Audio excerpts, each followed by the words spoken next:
અરે હા સોફા થઈ ગયા ક્લીન હો ચકાચક. પપ્પા રેડી ને? Well done. આવી રીતે થોડા સોફા ક્લીન થાય.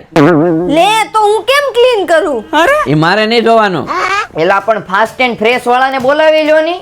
Fast and fresh. અરે હા, ફાસ્ટ એન્ડ ફ્રેશ વાળા તમારા ઘર, ઓફિસ, હોટલ, ફાર્મ હાઉસ કે કોઈ પણ જગ્યાએ આવી જર્મન ટેકનોલોજીની મશીનરી દ્વારા તમારા સોફાને ડીપ ક્લીન કરીને એકદમ નવા જેવા ચમકાવી આપશે. અને આપણને શું ફાયદો થાય ખબર? ક્યાંય ન મળે એવા ભાવમાં 100 રૂપિયા ફૂટમાં તમારા ઘરે આવીને ચકાચક ક્લીન કરી આપશે. તમે ગુજરાતના કોઈ પણ ખૂણે રહેતા હોય તો ઘર બેઠા સર્વિસ મળી જવાની છે. સુરત, અમદાવાદ, ગાંધીનગર, વડોદરા, રાજકોટ, ઇન્દોર ક્યાંય પણ રહેતા હોય તમારા ઘરે આવીને સોફાને ડીપ ક્લીનિંગ કરી આપશે. એટલું જ નહીં, હું પર્સનલી 1 વર્ષથી તેમની સર્વિસ યુઝ કરું છું. આ જોવો, સોફા ક્લીન કર્યા બાદ કેટલો બધો કચરો ને ડોળ નીકળ્યો. તો તમારે પણ સોફાને બનાવવા છે એકદમ નવા જેવા, તો આજે સ્ક્રીન પર આપેલા નંબર પર કોલ કરો અથવા વોટ્સએપ કરી અપોઇન્ટમેન્ટ બુક કરાવો ફાસ્ટ એન્ડ ફ્રેશમાં.